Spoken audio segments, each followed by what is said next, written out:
My girlfriend secretly planned to move her ex into my house and replace me. So the trap I set revealed a dark truth that left them homeless and exposed. I'm 30, male, and was dating Vicky, 26, female, for about 14 months. We met during a friend's boat trip. She was cute, seemed fun, and things just clicked, maybe too well looking back. She had this way of becoming exactly what I wanted, like some kind of relationship chameleon. Red flag number 1 that my dumbass completely missed. Things moved pretty fast, and she moved into my place about 6 months ago when her rent got hiked. At least that's what she told me. I found out later her roommate actually kicked her out for borrowing her clothes and jewelry without asking. My apartment isn't fancy, just a 1-bedroom in a decent neighborhood, but it's mine. Only my name is on the lease, and I pay all the bills, like all of them. She'd occasionally toss some money for utilities and buy groceries now and then, which she'd constantly remind me counted as paying her fair share. But buying hot Cheetos and White Claw twice a month isn't contributing financially to the household. The first few months were good, or at least I thought they were. When you're in the middle of a slow-motion train wreck, sometimes you don't even notice the smoke until the whole thing's on fire. I started noticing weird patterns about 3 months in, the kind of stuff that makes you feel crazy for even bringing up. But there was always this shadow hanging over us, a 6'2" shadow named Chris. Chris was her ex. They dated for almost 3 years before they broke up about 8 months before we met. And, man alive, did I hear about Chris all the time. It started with little things. We'd be watching a movie and she'd go, "Oh, Chris and I saw this in theaters, he hated the ending." Or we'd try a new restaurant, she'd say, "Chris always said their pasta was overrated, but their steak is fire." Or I'd suggest a weekend trip, and she'd reply, "Chris and I went there once. It rained the whole time, but we made the best of it," always with this dreamy little smile, like she was reliving some magical moment. The first few times I let it slide. Past relationships come up, whatever. I'm not some insecure teenager, but it kept happening. Pretty much daily, sometimes hourly. One night, about 3 months in, I finally said something. We were cooking dinner, and she mentioned how Chris makes this with more garlic. He learned it from his Italian grandmother. "Did I ever tell you about the time we went to Naples?" "Hey, can I ask you something?" I put down the spatula. "Why do you bring up Chris so much?" She looked surprised, like I just asked why humans need oxygen. Do I? I don't think I do. You kind of do. Like, a lot, actually. We can't seem to go a single day without hearing about Chris and his superior pasta skills, or Chris and his amazing travel stories, or Chris and his whatever. We were together for 3 years, Ryan. He's just part of my history. It doesn't mean anything. She shrugged and went back to chopping vegetables, like I was being ridiculous. I dropped it that time, tried to convince myself I was overreacting, but the Chris comments didn't stop. If anything, they increased. A month later, we were shopping, and she held up a sweater. Chris had one like this. It looked really good on him. You might look good in it too, like I was supposed to be flattered by the comparison. I tried again. Seriously, what's with all the Chris references? It's getting a little weird. She got defensive, eyes flashing. God, are you that insecure? We're just friends. It's not a big deal. You're friends? You still talk to him regularly?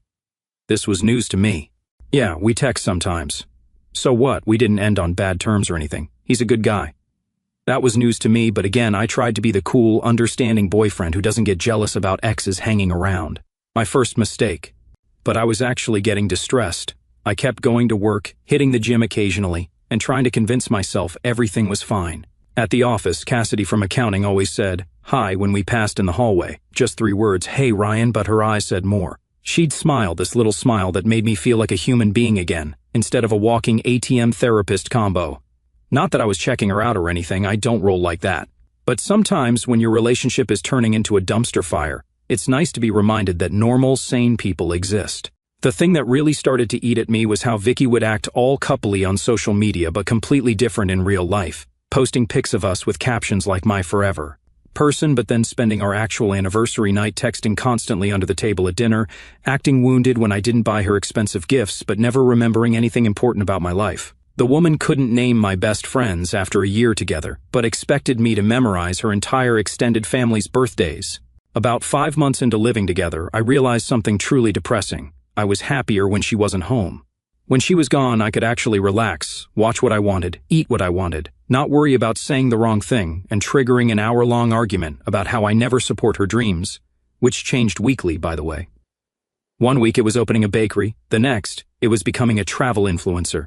I started working late just to have some peace, volunteered for weekend shifts, anything to not be home alone with her and that weird tension that filled every room. My buddy Marcus noticed and asked if everything was okay. I gave him some excuse about saving up for a vacation, but I think he knew. He'd been through something similar with his ex a couple of years back. Then came the night that changed everything. I was in the kitchen making stir-fry, nothing fancy, just trying to throw together something decent for dinner after a long-ass day at work. I'm no chef, but I can handle the basics without burning the place down. I was trying this new sauce I found at the Asian market. The old lady who owned the place practically forced me to buy it, insisting it would change my cooking forever. She wasn't wrong. I was focusing on not overcooking the vegetables. Learned that lesson the hard way. When Vicky came home from her spin class, still in her workout clothes, phone in hand as usual, she seemed particularly energetic, almost giddy, not even sweaty, which was weird for someone who supposedly just did 45 minutes of intense cardio. "Hey babe," she said, grabbing a piece of bell pepper from the cutting board. "So, I need to talk to you about something." Those words never lead to anything good, ever, in the history of relationships. "What's up?" I kept my eyes on the wok. I'd stopped dropping everything to give her my full attention months ago, after realizing it was always some minor drama or complaint that could absolutely have waited. So, there's this situation with one of my friends. His landlord is selling the building, and everyone has to be out by the end of the month. He's having trouble finding a new place because everything's so expensive right now. I could sense where this was heading. I put the spatula down slowly, feeling like I was in one of those movies where everything starts moving in slow motion. "He needs a place to crash for a bit," she continued, scrolling through her Instagram like this was the most casual conversation ever, literally not even looking at me while suggesting adding another human to our living situation, just until he finds something new. "A month, maybe 2, tops." "You want a friend to move in with us?" I asked, keeping my voice neutral, even though internally alarms were blaring. "Who exactly are we talking about?"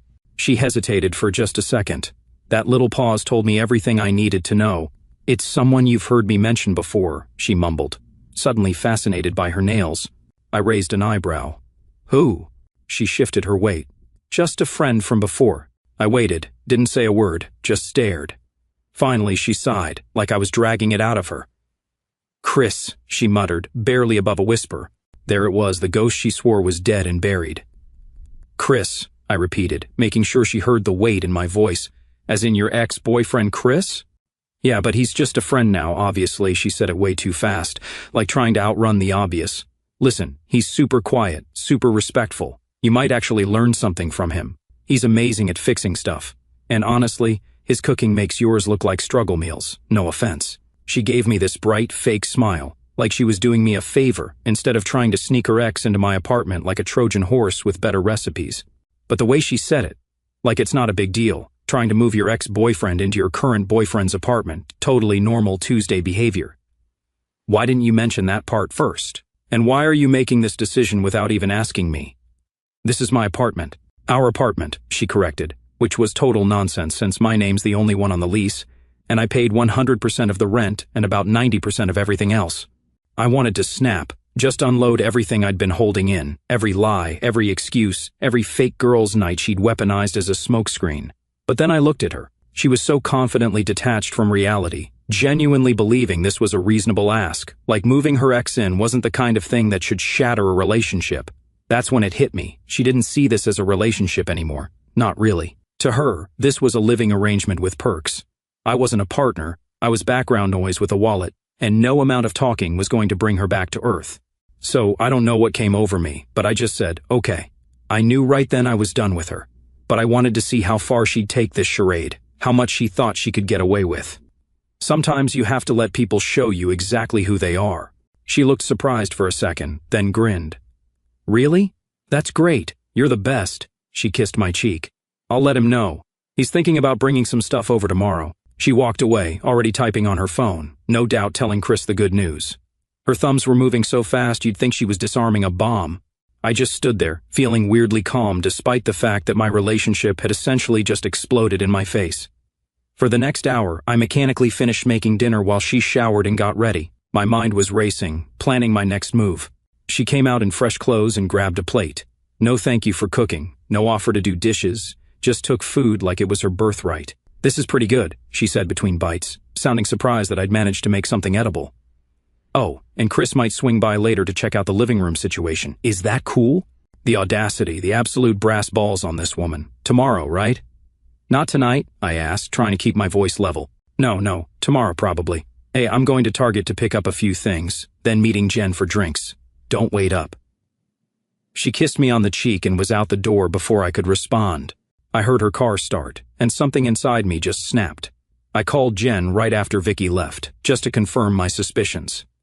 Hey Ryan, what's up? Jen answered, sounding surprised to hear from me. Are you meeting Vicky for drinks tonight? I asked, point blank. The pause told me everything. No, I haven't talked to her since last weekend. Great, thanks. That's all I needed to know. I hung up and stared at the half-eaten stir-fry congealing on my plate. Well, there it was. The final nail in the coffin of what I'd thought was a serious relationship. She wasn't even trying to hide it anymore, just lying on autopilot because it was easier than telling the truth. So, the moment her car pulled out of the lot, I checked the time, 7:22 p.m. She usually spent at least an hour at Target, plus drinks with Jen, which I now knew was code for hanging out with Chris, meant at least 2 or 3 hours minimum. I had plenty of time, but better to be safe. I stood in the middle of the kitchen and made my decision. This ends now. Not tomorrow, not after some big dramatic confrontation. Now. I grabbed the storage bins from the hall closet and started with her clothes, not carefully folding them, just grabbing armfuls and stuffing them in. Her precious $200 jeans went in with her Forever 21 tank tops, her special occasion dresses crammed in with gym clothes she barely used.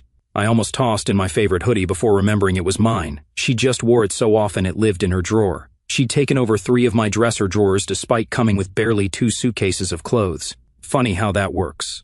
I checked the time, 7:40 p.m. Moving too slow, had to pick up the pace. In the bathroom, I swept all her makeup, face washes, and hair products into a bin. Dozens of half-used bottles of serums and creams, most still with price tags attached. Her fancy $75 jade face roller went in too. I remembered how she'd hide it whenever her friend would call. God forbid Chris find out she spent that much on a piece of rock to rub on her face. I found her jewelry box tucked behind my gaming consoles, which was weird because she claimed to never know where anything was. Inside was not only her jewelry but a couple of pieces I didn't recognize, including a man's watch. Not my style, not my size. I tossed it all in the bin. While tossing her stuff into bins like expired groceries, I started calling locksmiths between loads. The first 2 were a bust, booked solid or not working nights. The third one finally bit, but only with a steep emergency after-hours fee, $250 just to show up, total daylight robbery, but considering the situation, worth every cent. He said he'd be there in 45 minutes. I gave him the address and went right back to packing. By 8:30 p.m., I had most of her stuff gathered, 3 storage bins, 2 suitcases, and a garbage bag of shoes. I definitely missed some things. Her stuff was everywhere after 6 months. But I got the obvious items, the things she'd actually care about, her precious collection of bath and body. Works candles she never lit but constantly bought. Her stack of self-help books she displayed but never read. The throw pillows she'd insisted we needed despite them making the couch practically unusable. I found a shoebox hidden under the bed filled with ticket stubs, photos, and what looked like love letters. Curious, I opened one.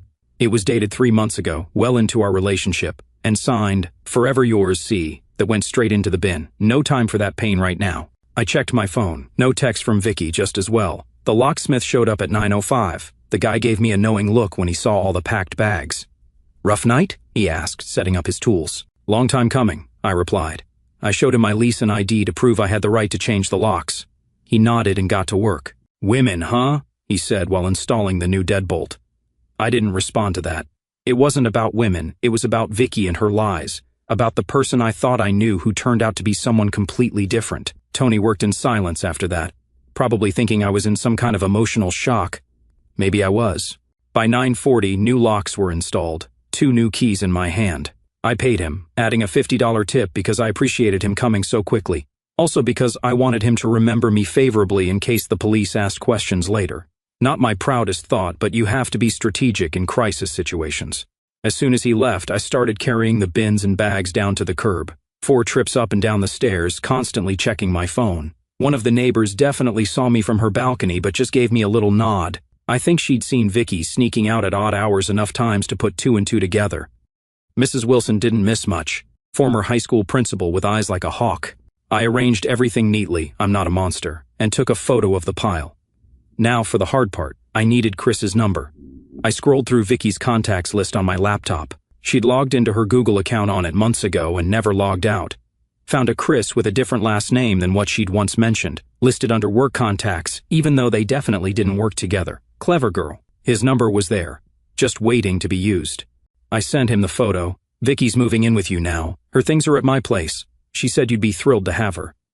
10:13 p.m., still plenty of time before she'd be back from her Target run and drinks with Jen. I went inside, locked both new locks, and sat on the couch. My hands were actually shaking. Adrenaline is weird like that. You can feel completely calm in your head, but your body knows you're in fight or flight mode. For about 20 minutes, nothing happened. The apartment was weirdly quiet. I could hear the fridge humming, the neighbor's TV through the wall, a car alarm going off somewhere in the distance. Then my phone erupted, 18 missed calls, 9 voicemails, 31 texts. I scrolled through them. Ryan, what is wrong with you? Answer your phone right now. Are you insane? My stuff is on the street. I'm coming home right now. You're going to regret this. Chris is freaking out. You can't do this. My clothes are outside. It might rain. This is a BS. I'm calling the police right now. That last one made my stomach drop. Could she really get me in trouble? Was this technically an illegal eviction? I put my phone on silent and tried to breathe. This was going to be a long night. I called Marcus, who's in his last year of law school, but it went to voicemail. Great. The one time I actually need legal advice from the guy who constantly tries to explain obscure contract law at parties, and he's unavailable. I paced the apartment, jumping at every sound, half expecting to hear sirens at any moment. Around 11:30 p.m., the pounding started. Not knocking, pounding, the kind that makes the door shake in its frame and probably woke up half the building. Ryan, open this door right now. I peeked through the peephole. Vicky was there, mascara running down her face, looking like a raccoon caught in a flood. Chris stood behind her, looking uncomfortable in his button-down shirt with the sleeves rolled up. He kept glancing around, like he wanted to be anywhere else. Tall dude, conventionally handsome, I guess, with that carefully styled I don't care about my hair look that definitely takes 45 minutes to achieve. He looked exactly like the kind of guy who'd have a secret bathroom camera. Ryan, I know you're in there. This is my home too. I took a deep breath. Vicky, this is my apartment. My name is on the lease. You decided your ex was moving in without being honest about who he was. I didn't agree to that. Your belongings are outside. Please leave. You can't do this. I have rights. You're not on the lease. You don't pay rent. Simple facts, stated calmly. I'll sue you. I'll tell everyone what an abusive jerk you are. I'll ruin your life. My actual thoughts at that moment were, what if I had messed up legally? What if she could actually ruin me over this? I've seen those Reddit posts where guys get absolutely destroyed by the legal system, even when they weren't in the wrong. Chris finally spoke up. Vicky, come on, let's just go. We can figure this out tomorrow. He sounded tired, maybe even a little embarrassed. I wondered if this was how she operated in all her relationships, creating drama, pitting people against each other, always the victim. Don't tell me what to do, she screamed at him, then back to my door. Ryan, you have until 3 to open this door. 1, 2... I stayed silent. What was she going to do at 3 exactly? Break down the door? Call in an airstrike? Fine, you asked for this. I'm calling 911 right now. I heard her dialing, then launching into a tearful story about how her boyfriend had thrown her out on the street and she was afraid for her safety and didn't know where she would sleep tonight. Oscar-worthy performance, honestly. If lying was an Olympic sport, Vicky would have gold medals lining the walls. After about 15 more minutes of threats and pounding, a neighbor yelled, "Shut up, or I'm calling the cops myself." Chris finally managed to pull her away. The last thing I heard was, "This isn't over." I barely slept that night, jumping at every sound, expecting police at my door any minute. Marcus, in case you were reading this, I literally played out every scenario in my head. Being arrested, having to explain to my boss why I missed work because I was in jail, trying to afford a lawyer on my meager savings. Good times. Around 1 a.m., Vicky's friend Jen called. I almost didn't answer, figuring it was Vicky using her phone, but decided to risk it. Ryan, what the hell happened? Vicky just called me, crying her eyes out, saying you threw all her stuff on the street and changed the locks. I was exhausted, but explained. She told me tonight her ex, Chris, was moving in with us, pretended he was just a friend until I called her out. She's been hiding their relationship for months. I'm not okay with that, Jen. Jen was quiet for a moment. Wait, Chris was moving in, and she just told you, didn't ask, and she's been talking to him behind your back this whole time? Yep. Okay, wow, that's really messed up. I always wondered why she'd leave our girls' nights early to run errands. But throwing her stuff out? That's pretty extreme, Ryan. What was I supposed to do? Let her ex-boyfriend move into my apartment after she's been lying to me for months? She sighed. I don't know. This whole situation is a mess. But be careful, okay? She's saying she's going to get you in trouble legally. That didn't help my anxiety at all. But it was interesting that Jen seemed more surprised by Vicky's behavior than mine, like maybe Vicky had a history of this kind of thing that I didn't know about. After we hung up, I took a sleeping pill and passed out on the couch. Didn't want to sleep in the bed we'd shared, it felt tainted somehow. The next morning, I woke up to more texts demanding I let Vicky in to get her essential items. Her list included the TV. We picked it out together. No, I bought it while she pointed at the biggest one and said, that one. Her work laptop, it was at her office. She'd complained about having to lug it back and forth just last week. The vintage record player, a gift from my brother for my birthday. Her important financial documents, this was actually concerning, the emotional support plant. A cactus I'd had for 3 years before I met her. My grandmother's jewelry. Her grandmother was alive and living in Florida. The documents worried me. What if I'd missed something important? I texted back, I packed what I could find that was yours. If there are specific essential items you need, send a detailed list through someone else. I'll check if they're here and can leave them with the building manager. You are not coming inside. Her response was a string of nasty insults that would make a sailor blush. Something about my mother, my manhood, and my future prospects of ever finding someone who could tolerate me. I blocked her number after that. Life's too short. Around noon, Marcus finally called back. Thank God you woke up, dude. I just saw your calls. What's going on? You okay? I gave him the full rundown. Her trying to move in her ex, me packing her stuff, her flipping out and threatening legal action. I tried to sound calm, but my voice was all over the place. He listened, then gave me the kind of half-reassuring, half-concerning breakdown only a law student could deliver. The good news, she wasn't on the lease. The bad news, these kinds of self-help evictions can get messy, especially if she could prove she'd been living there long enough to claim some sort of tenant rights. He asked the basics, how long she'd been there, whether she got mail at my place, if she'd paid any bills. I told him, yeah, 6 months or so, mail came here, and while she didn't pay rent, she'd occasionally toss some cash toward utilities and groceries, nothing regular. He said it was probably fine, especially since she tried to sneak her ex into the place without my okay. Still, he warned me there was a slim chance things could get complicated. He told me to document everything, every text, every screenshot, especially the ones where she hinted at bringing Chris in, and if the cops did show up, be calm, show the lease, and explain it was a safety issue. Not exactly the solid you're totally in the clear I was hoping for, but it was better than nothing. I spent the next few days jumping at every knock, convinced it would be the police coming to haul me away. I even ordered delivery and told them to just leave it at the door because I was too paranoid to open up. Around noon the second day, Chris texted me, surprisingly civil. Hey man, Vicky needs some important stuff she says is still at your place. Can you check when you have time? No apology, but at least he wasn't threatening me. I searched through what was left of her things, mostly junk she'd left in drawers and cabinets, and found a folder with some banking statements and a passport, also a framed photo of her and Chris that she'd kept hidden in her nightstand, which was a special kind of messed up. I put it all in a manila envelope and left it with the building manager. Chris picked it up the next day. According to the manager, he seemed embarrassed by the whole situation and barely made eye contact. Good. At least someone had the decency to feel awkward about this disaster. After 4 days of tense waiting, no police had shown up. I started to breathe easier. Maybe she was bluffing, or maybe even the cops didn't want to deal with this level of relationship drama. But a week later, the real bomb dropped. I ran into Jen at the coffee shop near my work, total coincidence. I was grabbing my usual black coffee with an extra shot, and she was in line ahead of me. Ryan, holy moly, have you heard what's going on with Chris? She looked both horrified and like she was dying to share gossip. No, what?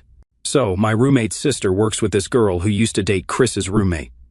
Apparently, Chris got kicked out of his old place because he was caught setting up his phone to secretly record his roommate's girlfriend in the bathroom. The roommate beat the tar out of him and threw him out.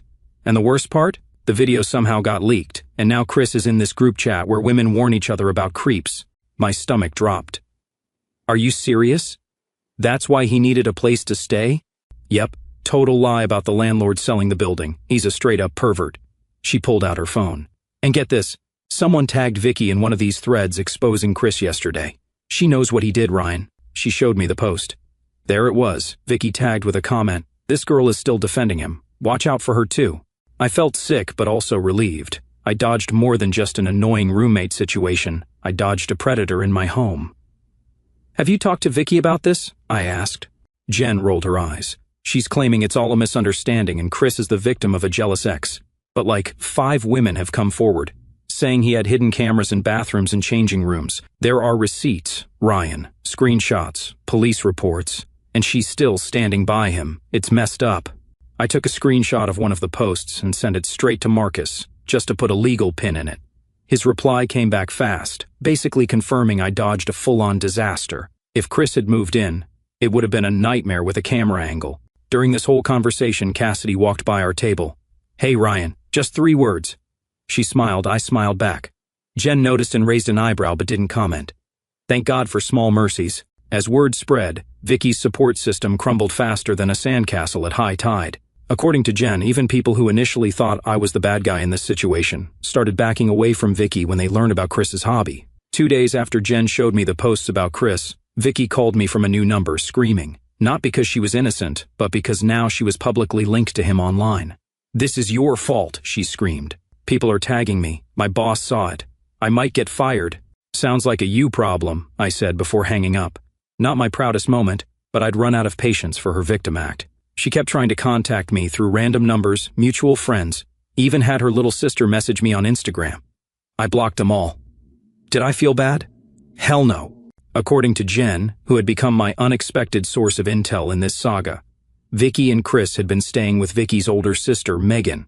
But when one of Megan's Kio workers sent her the bathroom recording story, she lost it, waited until they went out for burritos, and changed her locks, leaving their stuff in garbage bags on the porch with a note that said, "Perverts, not welcome here." Harsh, but fair. They crashed with Chris's college buddy for a few days until his girlfriend found out about the bathroom videos and kicked them both out. Last I heard, they were sleeping in her car, which had to be uncomfortable for a dude Chris's size. Couldn't have happened to a nicer couple. And the police never showed up at my apartment. I let Chris pick up one last box of Vicky's stuff, some mail, a few books, and her backup hair straightener, through the building manager. Didn't want to see either of their faces again. About 2 weeks after the lockout, my buddy Derek called. "Dude, have you seen what Vicky's posting about you online? It's wild." I hadn't checked her social media, figured that would just be inviting more drama into my life, but I wanted to see what lies she made up.